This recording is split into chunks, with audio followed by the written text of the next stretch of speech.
Good evening, participants. Thank you for joining Shield Connect today. And today we have a special guest on our series, The Icons in Conversation with Dr. Ritu. So let me give a little idea about our page Shield Connect, and then I will give introduction of our speaker for the day. So let me share my screen. So this is our page shieldconnect.in, and we have won a Women Health Technology Solution category award. And there are various sections available. So you can go through shieldconnect.in and you will find various blogs available in our section, which is written by eminent speakers and doctors. Then we have a webinar section where you can find all the different topics available on different dates. So you can click on see more and you can go through the webinar. Then we have a past webinars also where we have kept all the recorded webinars of different speakers on different topics. Then we have the awareness page, 3 awareness page, where first is the immune booster page, where you can find all the details related to immune respiratory tract booster. Second is the PCOS awareness page, and you will find all the tips and tricks and all the different topics related to PCOS by different doctors in different languages. Then the third page is the COVID-19 awareness page, where you can find blogs and videos related to COVID-19. Then this is the Our Leader page. You can find all the doctors who are connected with Shield Connect. And we have a special pages like Mother's Day. So you can find all the videos and blogs related to Mother's Day. So this is our page. And now let me give introduction of our convener speaker, Dr. Ritu Santwani. I welcome Dr. Ritu Santwani on our page, and ma'am has 20 years of extensive experience in obstetrics and gynecology, and with specialization in cosmetology and IVF. Ma'am is host and keynote speaker of more than 1,000 plus webinars, and ma'am also has written more than 200 plus articles and columns about various health journals and newspapers. Ma'am has also got many awards and recognition for her significant contribution in health and social care service. Ma'am is also associated with the World Society of Cosmetic Gynecology, Board of Member in India, Middle East Association of Aesthetic Medicine and Reconstructive FGM Surgery, Vice Chairman of Board of Director, and ma'am is currently Director of Pune Test Tube Nishant, this is okay. Nishant, this much is okay, Nishant. Okay, ma'am. So you can introduce Dr. Yes, I will introduce. Yeah. Thank you, Nishant, and thank you. And I also wish you all happy Navratri and happy Dashera. Yes. Thank you so much. So a very warm welcome to everyone, to all the delegates and the faculty who have joined across the geography. A very warm welcome for the speaker of the day, Professor Rubina Sohail. A very warm welcome, dear ma'am. And thank you once again for accepting the invitation.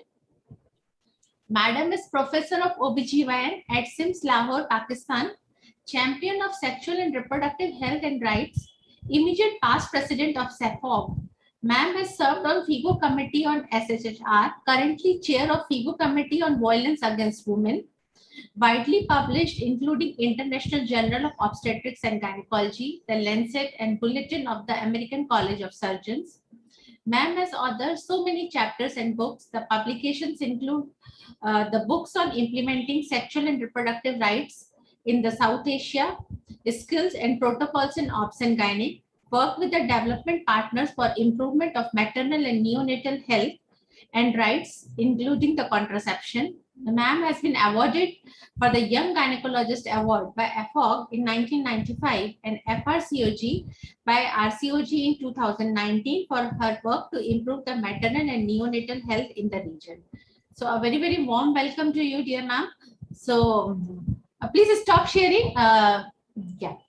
So thank you very much. Yeah. I'll just start my screen share. Yeah, ma'am. 2 minutes. Yeah.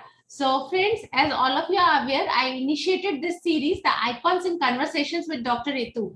Those who have attended last year my series, The Pundit at Dr. Ritu Show, which was very globally appreciated. In this series, we are always coming every Thursday from 8 p.m. Standard Time. I am coming with one of the icon and one of the stalwart to discuss the common problems, what we are getting in our daily OPD.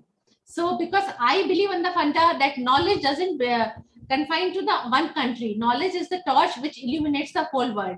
So a very, very warm welcome, dear ma'am. And I'm really honored that you have accepted my invitation despite of having your so much of busy schedules.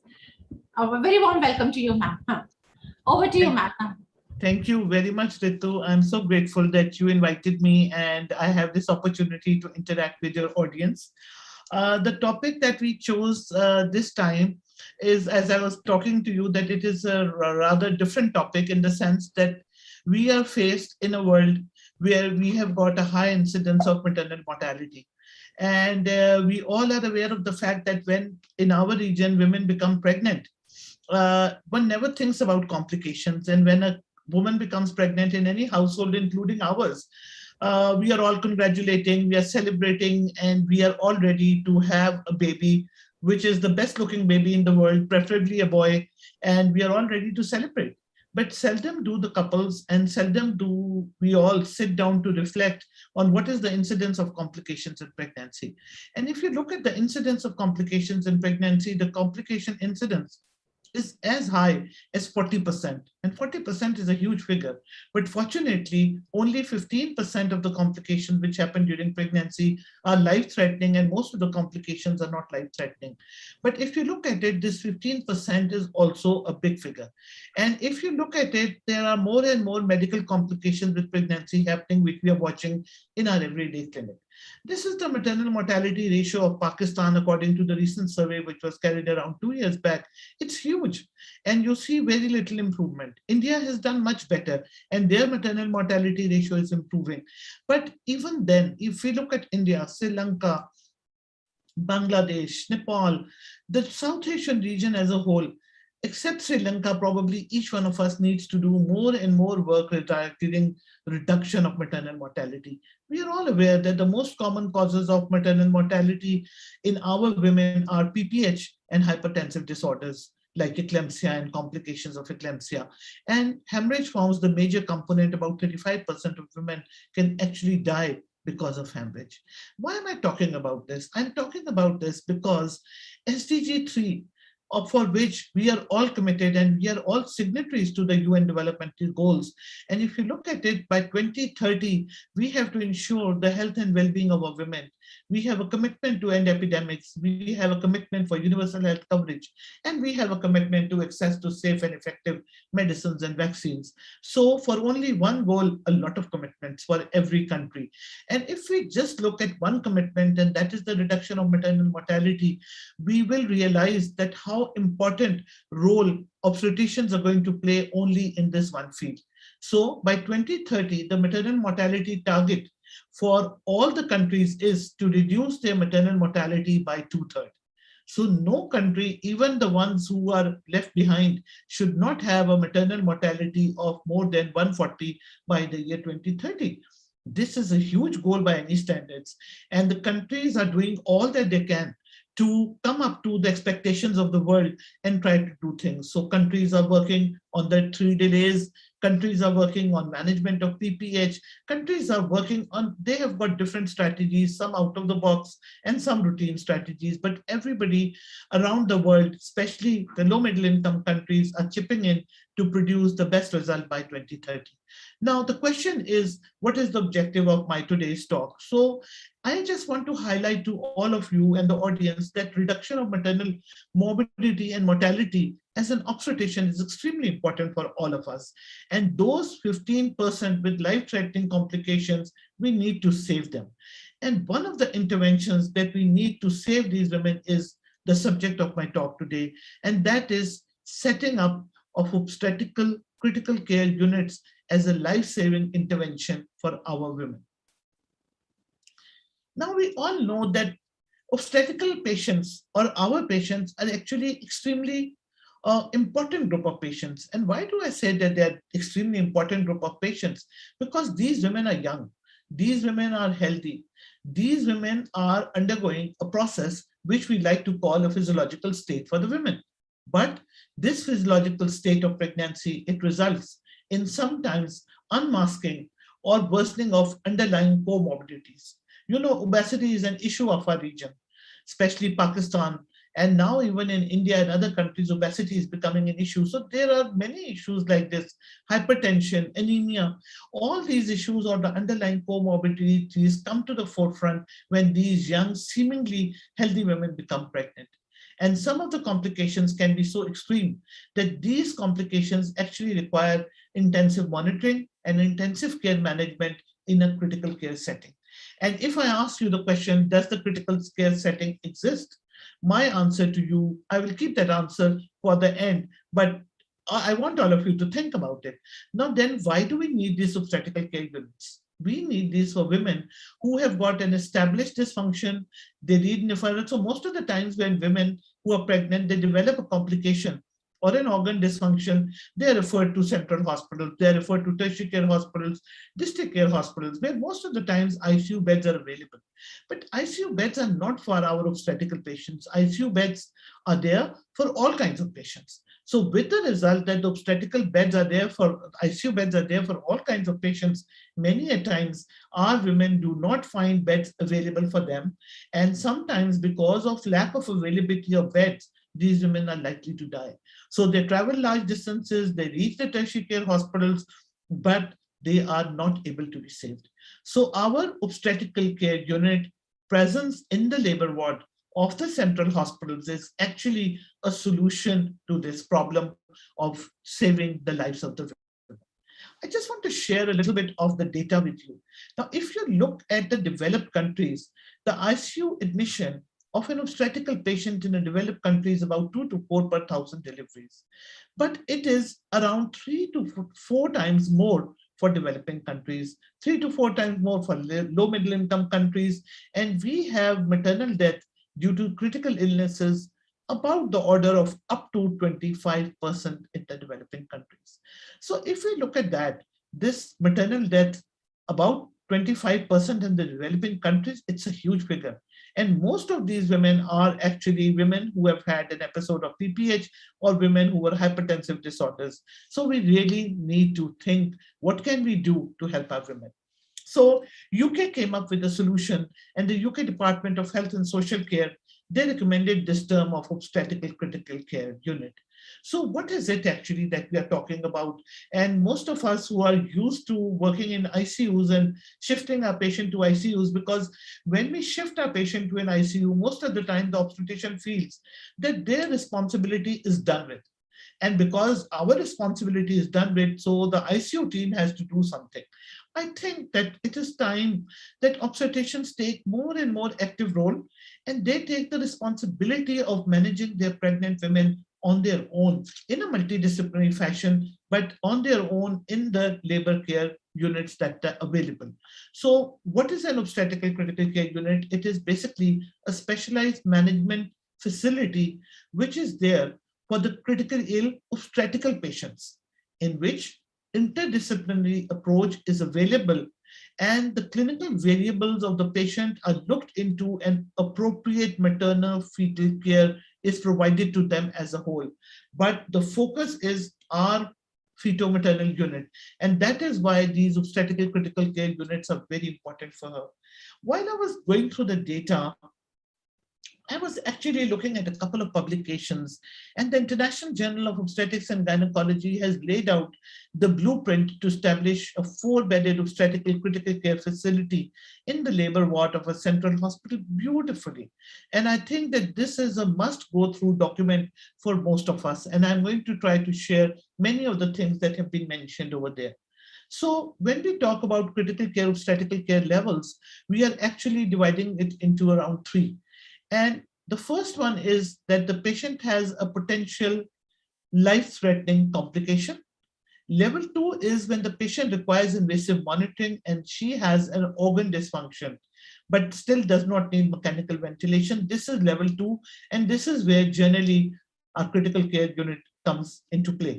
Level 3 is patients requiring mechanical ventilation and based on respiratory support plus organ dysfunction, and they might be having more than one organ dysfunction and multi-organ failure as well. So our linchpin is the level 2. So if we look at our women at the level of the level 2 and we are able to save them, many of them would actually not require a level 3 facility. Now the question arises, what are we talking about? Who are the women that we are talking about who need this kind of facility, and what are we saying? So I have listed down this whole list of indications for the women to be there. So women who have got an impending organ failure, who need invasive monitoring of some kind, who need respiratory support, who have conditions where there's severe acute maternal morbidity, a complicated preeclampsia, hemorrhagic shock, acute renal failure, septic shock, cardiac disease with significant dysfunction, medical emergency, morbid obesity, and anesthesia complications. And you would say to me, it includes everything, but it still does not include everything, and there are many more things to be done. Now, the question is that what is this critical care unit that we are talking about for the obstetrical patients? So it has got various components. And if you look at the components, I think that the most important thing over there is SAM. So what is SAM? SAM is basically severe acute maternal morbidity. So what we are saying is that we need to identify and assess our women for severe acute maternal morbidity. You know, the time has gone when things will happen and then we are going to start taking action. This is the time when we need to identify and assess and look at women beforehand and say, okay, this is the group of women who's going to need obstetrical critical care unit. So that I think is the first job. The second is that we need a resuscitation area for our obstetrical patients. The third is that we need an environment where not only the patient can be managed. So if you shift the patient to an ICU, you may manage the woman, but what about a fetus? So this OCCU provides us an opportunity to look at the fetus as well in a critical care environment and ensure not only the health of the mother, but health of the fetus too. Then systemic maternal evaluation with appropriate management of the underlying condition. Facility for fetal monitoring continues if we need that. Rooming in areas for new babies if mothers are not critically ill. And then I think one of the important things is management of maternal complications like APH, PPH, sepsis, respiratory distress, postoperative care, hypertension complication, medical complications, etc. And lastly, but not the least, the ability to offer short-term ventilation and support prior to transferring them to a general ICU. So then what does it make an OCCU? It makes us as an interim facility where we will keep our patients, where we will treat our patients, and where we will see these high-risk patients who need intermediary care. And if after the intermediary care, we feel that they need more care and they need ventilation and they have got a multi-organ failure, then they can be shifted to the general ICU. If you look at the picture on the right side, this is basically what one bed looks like. So the first thing and the most important thing about our OCCU is that they should be a part of the labor ward and we should not have to move our patient to another area in another hospital or far off from the obstetrics department to take care of these women. So this should be a part of the labor ward. In addition to this, this should also be near a neonatal ICU, near a general ICU. That is a preferable thing to have. We should be reasonably close to a multidisciplinary team. The facility should have access to emergency gas supplies, power supplies, emergency shafts, 24/7 lab facilities, diagnostic facilities, imaging facilities should be available. And we need an open area. Why do we need an open area? Because we need to resuscitate. We need to have an area where we can see the patient, where monitoring gadgets, where enough space is available for monitoring, and if needed, resuscitating a patient. So an open floor area of 80 meters square plus for the bed and a wide corridor are essentials. We need critical care beds, tools for monitoring, bed separators, examination lights, storage, mobile trolleys. All of them you can actually see in this very small picture that everything is available, including the power source, suction, oxygen, which is required in standard ICUs. And emergency telephone lines, I think it is extremely helpful to be able to communicate and discuss. And we also do need a central nursing station where the in-charge sister is sitting and she's actually monitoring all the patients that are over there. So generally it is recommended that a 4-bedded unit is enough for women who are delivering for a unit where 50,000 deliveries are taking place annually. In addition to that, as I told you about the infrastructure, there are actually 3 important components. One is the infrastructure, the location, and whatever is required in terms of infrastructure. The second is the equipment that is required. So actually all the important things that we need will be available in this facility. And third is what kind of human resource and what kind of trainings do we need. So in terms of equipment, obviously we need resuscitation trolleys, we need monitors, we need defibrillator, we need respiratory support equipment in terms of ventilator as well. We need circulatory support equipment because we want to maintain the A, B, C, which are the vitals. We need warming blankets, we need blood gas analyzers, CTG, ultrasound, trolley packs, arterial lines, and system for storing blood and blood products. So sounds like a long list, but I think that this today that we are talking about is extremely important from the perspective that the obstetricians need not be closing their eyes to the realities anymore. And we need to make up and become active contributory partners to our patient and take the responsibility of high-risk patient on our own shoulders with people supporting us and not the other way around. Now, if you look at this, this is actually showing you 2 beds and the kind of facility that is being provided in an obstetrical critical care unit in terms of infrastructure and equipment, and it is all visible over here. Now, I'm not going to go into this detail that what are the things that will be required in the cupboard, but as I said before, that you have to remember that there are 3 very important components which we need to maintain, and that is airway, that is breathing, and that is circulation. So anything that we need to maintain airway, to ensure breathing, and for the circulation has to be there in that facility. Now, human resources, I think, extremely important. You might have a lot of infrastructure and you might have all the equipment that is needed, but it is very important that the human resource need to be there, number 1. And number 2, the human resource should have competency-based training.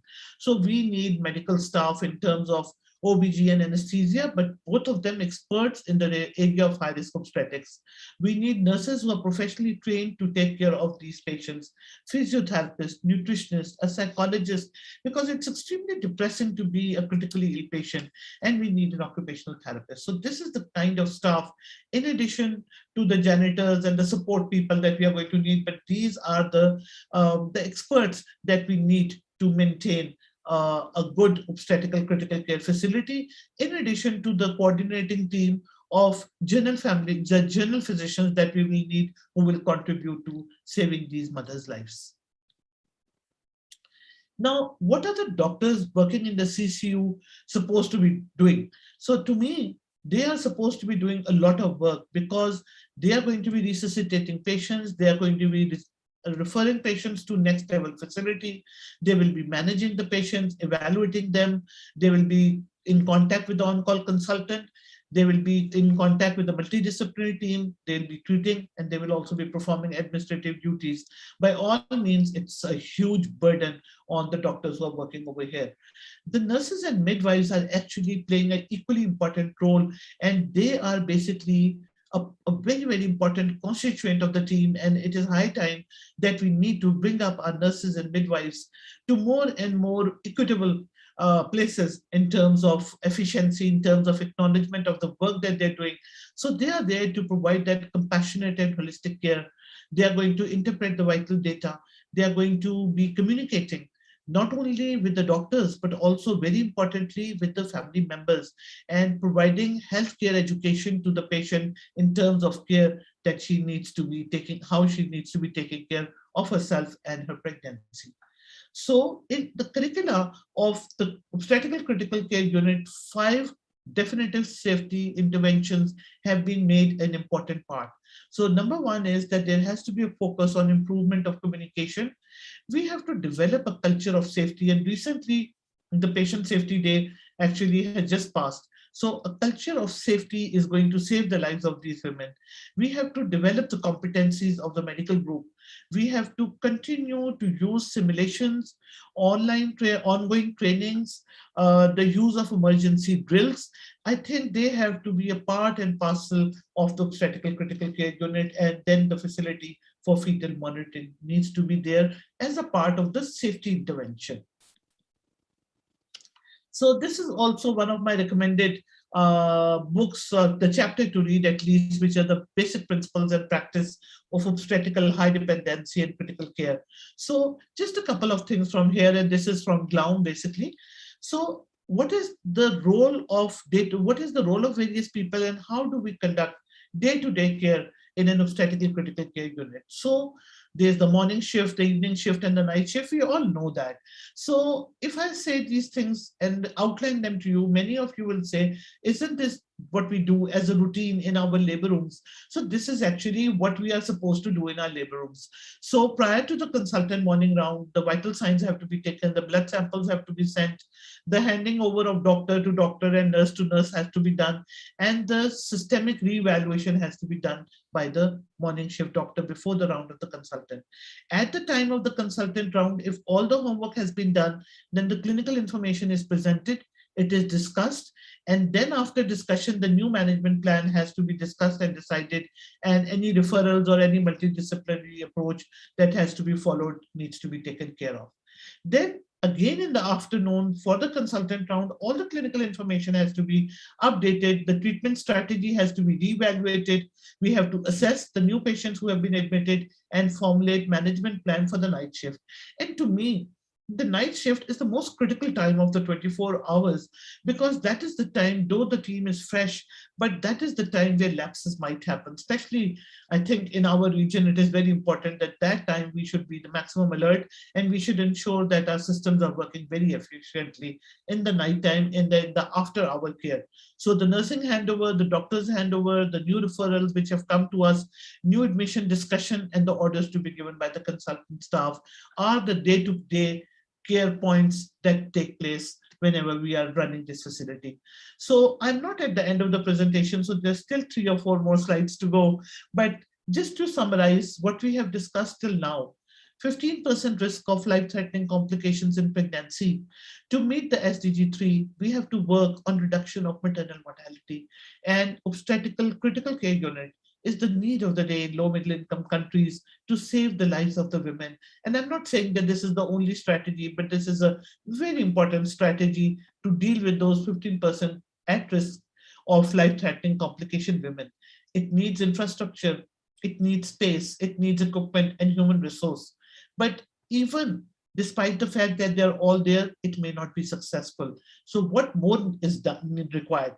What more is required is competency-based training and drills that are mandatory to run an efficient system. Checklists are required, guidelines are required, that what are the guidelines that need to be implemented so that a blueprint of whatever materials is required is to be finalized, and that can be used in all our obstetrical care units. So the question is, what is the way forward for us? We have all discussed and highlighted the important point and the need for an obstetrical critical care unit. But when we have obstetrical critical care unit, what is our way forward? What can we do? So the first question that we need to ask is our training of OBGYN enough to take care of a critically ill patient of obstetrics? And my answer to you would be no, it is not enough. And I can actually answer for many other countries, but I would like each one of you, because many of you from other countries are also listening, ask yourself the question, are we actually formally trained to deal with critically ill patients in obstetrics? Why do we need to ask this question? Because somehow, because of maternal morbid conditions, because of pre-existing morbidity, because of the increased incidence of non-communicable disease, we have realized that the complexity of the obstetrical patients is continuing to increase throughout the world. And this is high time that we need to prepare antenatally with a multidisciplinary care team so that the patient suffers the minimum, and we have a good outcome, not only for the mother, but also for the baby. Now, a lot of stuff is written over here, but in a simple line, the answer to our question is that we need to develop the specialty of critical care obstetrics. Why do we want to develop this specialty of critical care obstetrics? Because we need the development of a patient-centered unit where technically skilled subspecialists are available in a setting where technology is available, equipment is available, trained staff is available, and they have put in standards of care to take care of the woman. What this leads us to? So, this leads us to the fact that previously, what were we doing? We were doing reactionary obstetrics. We were doing damage control obstetrics. What am I trying to say? We were doing obstetrics or taking care of complications when they had happened. So this development of the specialty of critical care obstetrics actually prepares us beforehand, and instead of a knee-jerk reaction to a complication, we are prepared to identify the women, to take care of the women and their fetuses, and to make sure that we bring out the best for the mother and the baby. This is just a comparison of the skill set which is required by various kinds of doctors and what is the critical information which they have. So there are three important components of this: obstetrics physiology, obstetric medicine, and the critical care skills.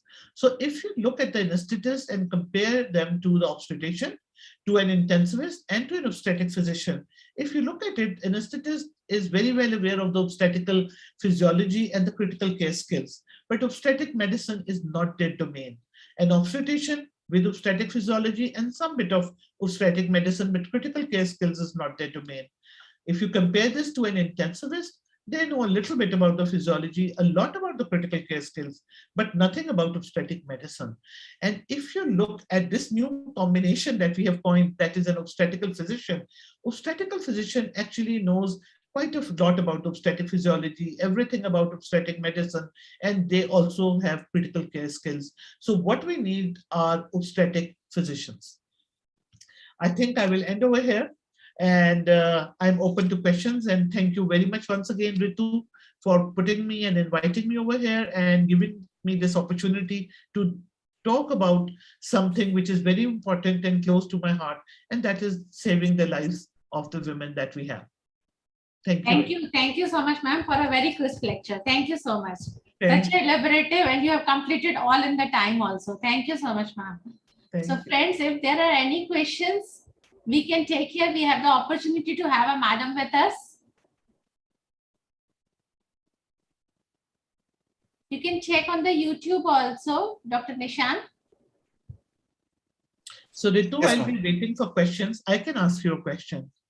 And my question is that are critical care obstetrical units a part of the hospitals in India? What is the situation over there?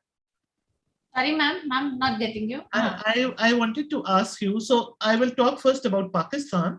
So for example, in Pakistan, what I have highlighted is that to save our critically ill patients, we have to develop our own critical care units of obstetrics, right? Which are one step down than the ICU, but over there we can have our own multidisciplinary team who can take care of the women and the babies and save their lives. So in Pakistan, critical care obstetrical units are almost non-existent at this time. So we have one in Aga Khan Hospital, and we are in the process of actually developing one in Punjab. So my question to you was that, do you have such kind of facilities in India? Yes, ma'am. Ma'am, especially I am come from Pune. I am attached with 3-4 corporate hospitals. Here we are having a fully developed critical care unit for the obstetric patients. Only obstetrical patients. Yes, yes. For the obstetrical patients, ma'am, there are some hospitals are like here in the Pune, which are concerned only with the maternity care. Special hospitals who are concerned only with the maternity care. So there we are having a special HD units for the obstetric patients also. Besides this, other corporate hospitals also having a same kind of setup. Having these kind of setups we are having. So my question is that, are the obstetricians manning that unit and running the unit, or the anesthetists are running that unit? Both. It's a joint venture. It's a joint thing. Because what I was trying to emphasize was, so in the private sector in Pakistan as well, we have a lot of, I wouldn't say obstetrical care units, but I will say that we have ICU, where obstetrician and the anesthetist and the multidisciplinary team are looking after patients. But the concept of the fact that the obstetrician is the main person in charge of the critical care unit is not very well entrenched, at least in our country. So I was just wondering that because, if we have to do that, then the obstetrician also has to learn critical care medicine. That is the point that I'm trying to emphasize. So very few obstetricians actually know how to manage a patient who's critically ill, and they will only do their obstetrical bit, and overall management of the patient is just left to the anesthetist, and we are not taking part in that mostly.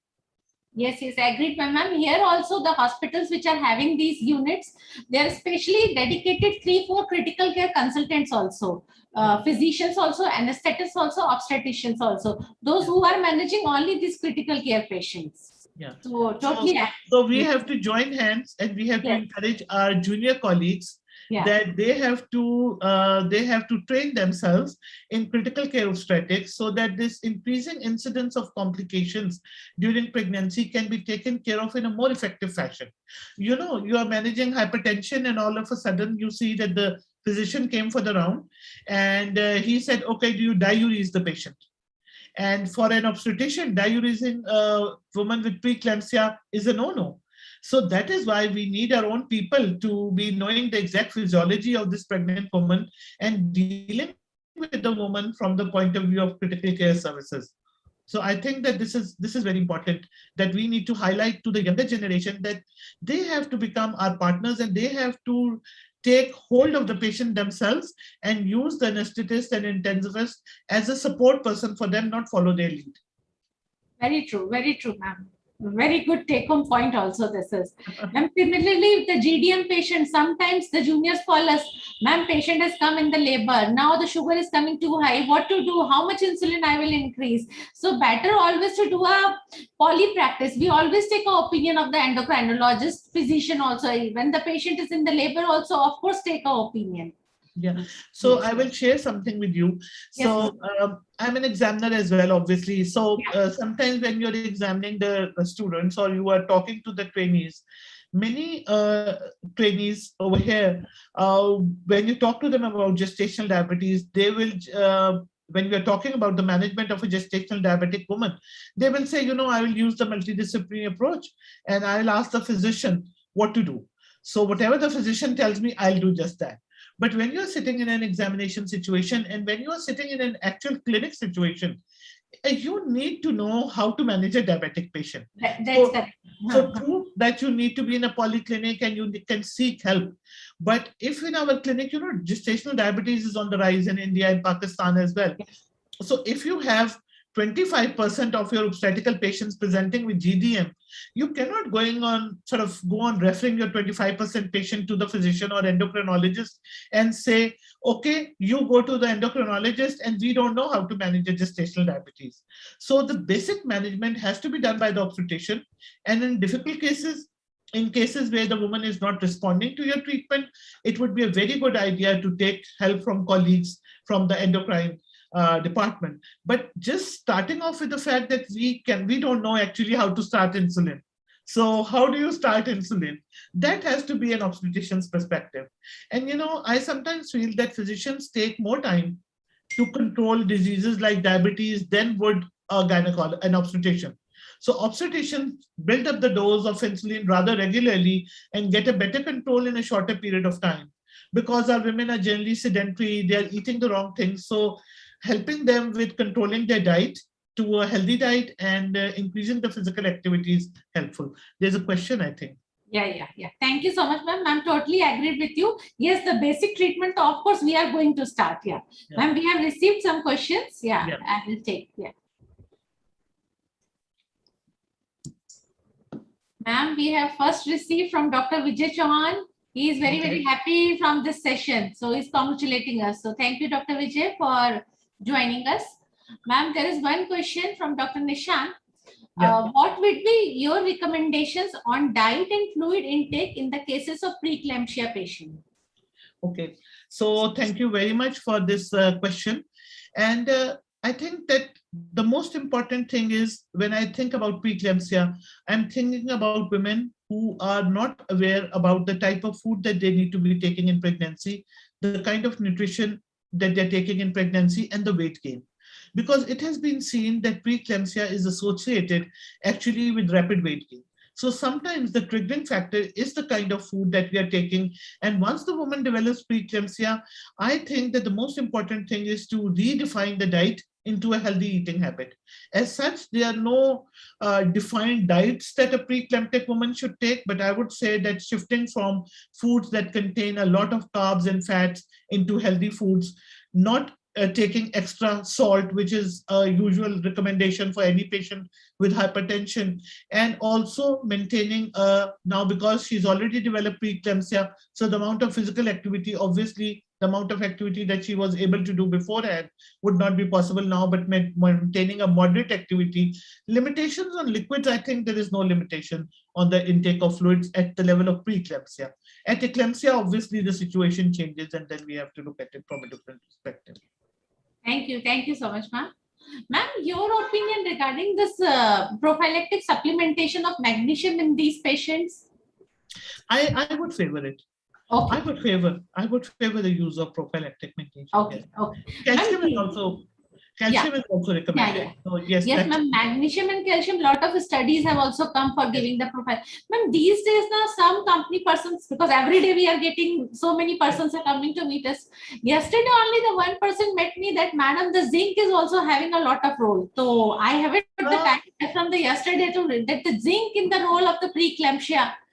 I actually, Ritu, I haven't checked it myself as well, but there are people who are coming in and saying. So my answer to all this is actually, when we were young, in our OPDs, the recommendation was you start the patient on folic acid for the first trimester. In the second trimester, you put her on iron and you put her on oral calcium, right? Yeah. But I keep on stating that the micronutrients in pregnancy are extremely important, and they are extremely important in the first trimester of pregnancy. Now, what is pharmaceuticals? I beg to say, I am sure some pharmaceutical is sponsoring this as well, and I don't mean to offend anybody. But sometimes when the pharmaceutical companies are promoting their products, they bring out one product in the forefront as a main preventive strategy for certain diseases. So I would like to say to the audience that the use of prenatal vitamins in the first trimester of pregnancy, especially and later on as well, is one important step that we should incorporate in our practice. And if you're giving one tablet of any prenatal vitamin a day, it will take care of the requirement of the zinc and the magnesium and everything. So we don't have to actually be looking at all these on their own individual merit and then say, okay, now, because you would know whether she will develop preeclampsia or not, would you? You wouldn't know beforehand. So it is better to be giving them prenatal recommended vitamins so that whatever their need is, that can be fulfilled. Thank you. Thank you so much, ma'am. Ma'am, there are a lot of questions we are receiving now. I'm happy. Ma'am, this is regarding this is HbA1c measurement used for the diagnosis of GDM in the early pregnancy?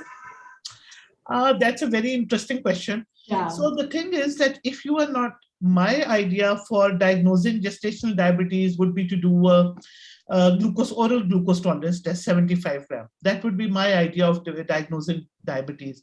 But if you are trying to differentiate a woman from a non-diabetic, whether she had she was diabetic before pregnancy or not, then HbA1c in the first trimester can be helpful because it is predictive of the last 80 days.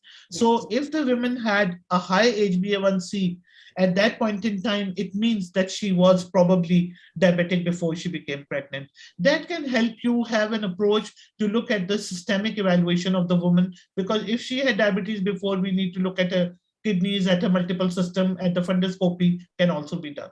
So yes, it can be done, but not for diagnosis of diabetes. I would use it as a supplementary measure. Yeah, thank you. Thank you so much, ma'am. Now, another question we have received, ma'am. Which type of anesthesia can be preferred in pregnant women with asthma? Oh, so for asthma, general anesthesia is generally not preferred.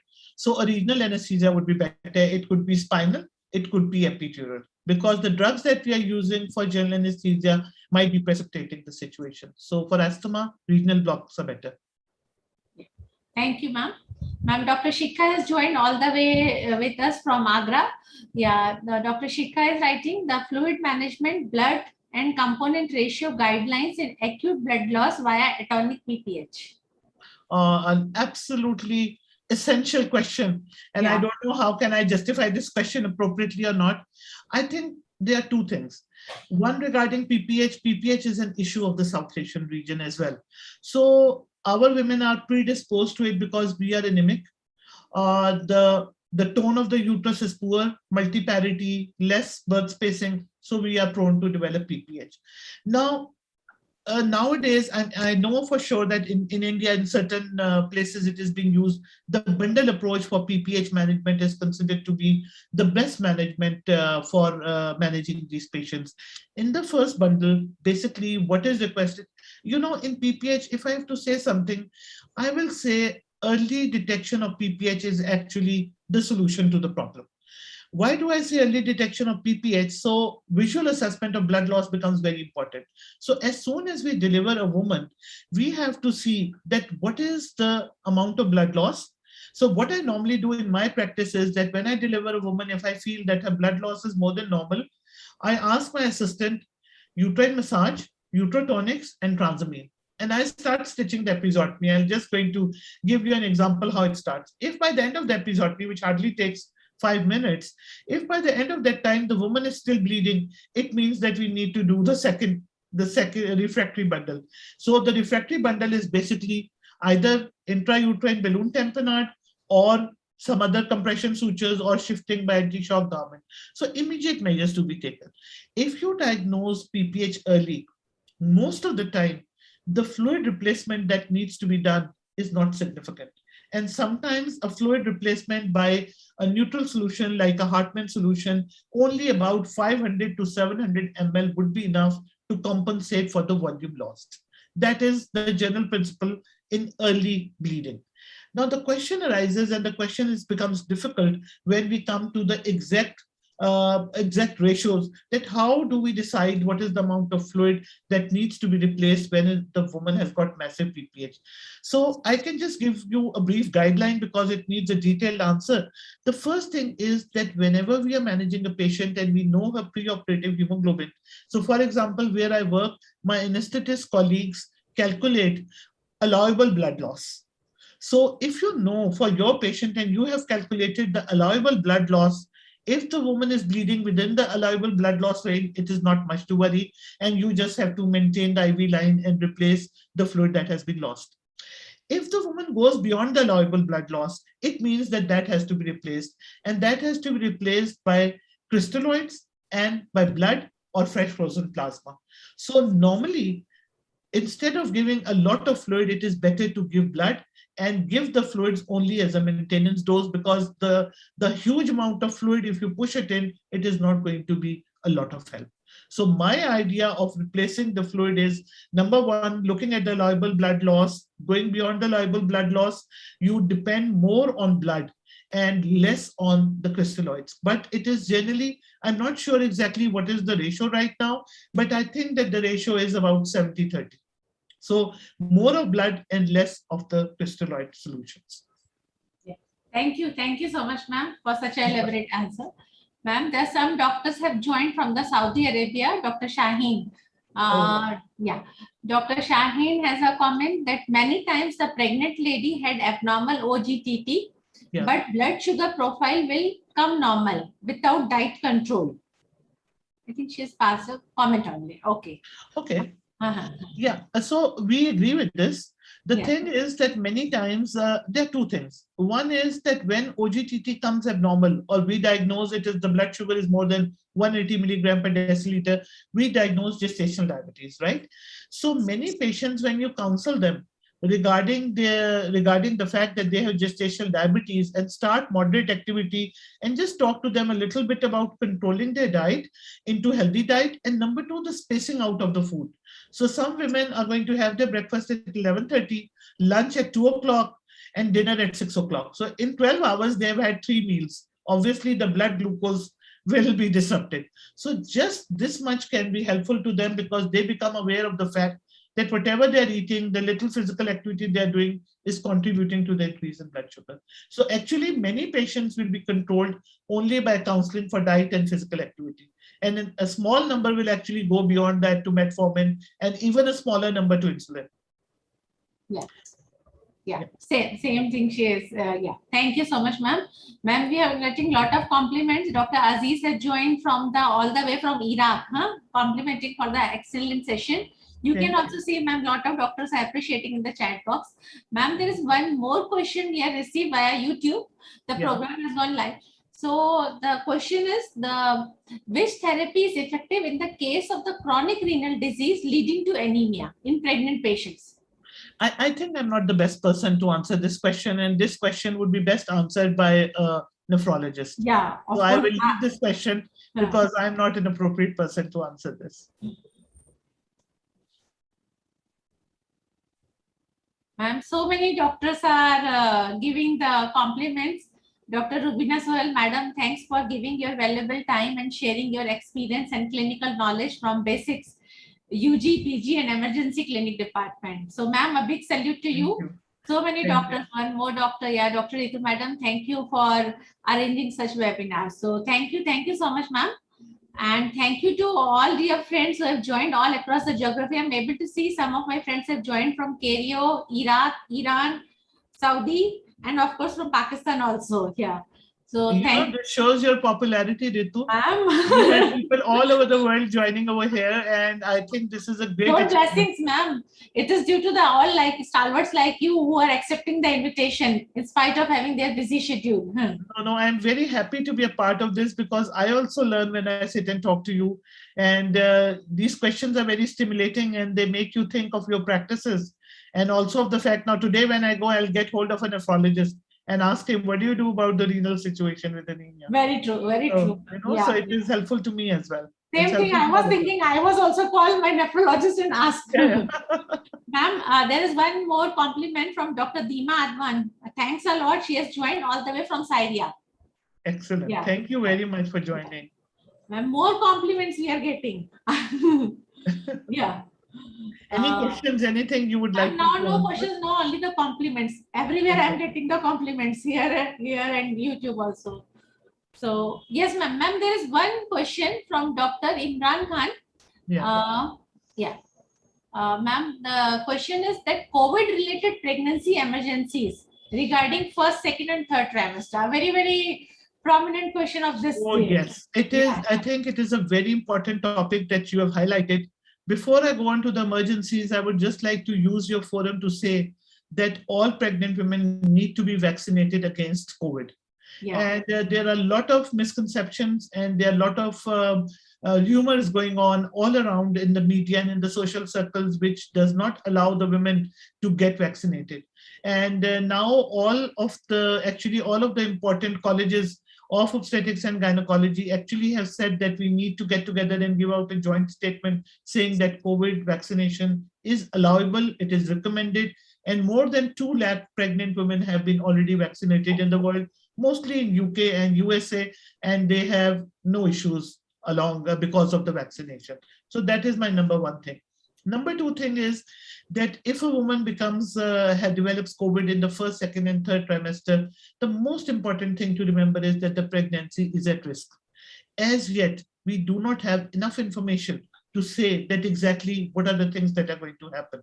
But we know that for sure that the incidence of premature deliveries, the incidence of stillbirths increases because of COVID. And then the incidence of admission, the third trimester, especially dangerous trimester for women to develop COVID disease, because women in their third trimester, if they develop COVID disease, it is important to remember that they have a greater probability to go to the ICU, greater probability of needing mechanical ventilation. So obviously, if there's a greater probability the woman in the third trimester to become morbidly ill, there is an added risk to the fetus as well. So I think that it is very important to be vigilant. And I think that it's also equally important for the healthcare professionals to protect themselves from getting COVID from these patients while taking care of them. So you have to set up guidelines for your clinics, informing the patients that if they develop COVID-like symptoms, they have to get in touch with you either on the telephone, or they have to come to the hospital fully prepared and fully covered. Not as if that they just walk into your clinic where 50 patients are waiting and everybody is exposed to COVID. I think this is extremely important. I would just like to raise a point, Ritu, if you allow me. Yes, yes, sure. Dengue in pregnancy. This is the time when dengue in pregnancy is also becoming very common, because this is the dengue season as well. And dengue also has got serious implications for the pregnant mother and the baby. So I think that we need to tell the women that at this point in time, they also need to protect their households in terms of be careful that there is no fresh water standing in the houses because of the rains, which are almost about to end. But at this time, dengue in Pakistan, at least, it is quite rampant. So people who are living in areas which have got big lawns, they need to be careful. They would need to wear full sleeve shirts. They need to wear some lotions to protect them from the mosquito bites. Especially women who are going out, we are encouraging them to do physical activity, and they are going out to the park. So the thing is that it becomes difficult. So the healthcare providers need to be aware of dengue and COVID both, and need to sensitize the women about it as well. Yeah, very true, ma'am. Thank you so much, ma'am. So as ma'am has just emphasized regarding the COVID vaccination in the pregnancy, plus I want to focus that also for the lactating mothers also. Please give as early as possible. Daily we are getting so many calls, ma'am, can we take? Yes, we are doing lot of public awareness programs for this also. Yes, you have to take the COVID vaccination as early as possible. Ma'am, Dr. Padmaja has joined from Rajamundry. She is also congratulating for the fantastic webinar. Ma'am, your opinion regarding this carbetocin, is it that available in Pakistan now? So carbetocin is not available in Pakistan, but it is a very useful drug to be used in the area of products that are there, but we don't have it in Pakistan as yet. Okay. Because in India, it is just launched. So nowadays, I read about it, Yeah. So nowadays we are started using that and getting a very, very good results with that. What does it cost? What does it cost? Ma'am, I will inbox you, because so many companies have. Okay. So they're different rates. Yeah, different. So I have used in my almost 5 patients, but all the patients of different companies. So all are having a very, very good result. So what is the dose that you're using? Ma'am, single dose we are giving. Single dose. I have used single dose, and as the same that in the patients where we are using the oxytocin for the induction of the labor. So studies have come that in that patients also we can use. And yesterday only I had a discussion with some doctors regarding the use of that drug intramyometrial. So yes, the studies like prostadine we are using for the PPH, we can but you can use it intramuscular as well. Is that yes, ma'am, as intramuscular as well. Now the studies have come that as the prostaglandins we can't give in the patients of asthma. So because of PGF2 alpha, but here the studies have come that we can use this in the patients of asthma also. And some more day by day, because this drug is new for everyone. So every day we are one or the another webinar we are having more and more discussions on this. I think if it is available in India, we will shortly be having it in Pakistan too, because we are so close. I'm sure some pharmaceutical will be inspired and they will start importing the drug. So that's a very good thing to happen for our region. I think that's wonderful. Yeah. Thank you so much, ma'am. Friends, I have already dropped my WhatsApp number here. That is 9822025023. So those whosoever want to become a member of the academic group, please drop me inbox message with your name and working place. I will be happy to add you. Ma'am, so many messages are coming, all the compliments. Yeah. Ma'am, what answer? I had not given you so many, doctor. My friends had given you the range of the price from 350 to 440. Yeah, thank you, Yajini ma'am. Ma'am, Yajini ma'am is also one of the stalwart from the Madurai. She has also joined. Very good to see you, Yajini ma'am. A very warm regards. Ma'am, more compliments. Super speak by Dr. Rubina and shared so many important topics in the detailed answers. So thank you, ma'am and Dr. Ritu for this webinar. Thank you. Yeah. I think, ma'am, with this we are, yeah, now all the questions we have taken. Yeah. So thank you once again, ma'am, from the bottom of my heart for accepting the invitation and enlightening all of us with your immense knowledge. Thank you. Thank you very much. Thank you. Yeah. Ma'am, Dr. Yajni ma'am is also complimenting that nice webinar, very informative. Hello, Yajni. It's really lovely that you joined, and Ritu Yeah. says that you're a very senior person. Yeah. I'm really glad that you are here. Thank you very much. Ma'am, she is the, you can say she is the queen of Madurai. Wow. That's lovely. So, yeah. So thank you, friends, once again for joining. Yeah.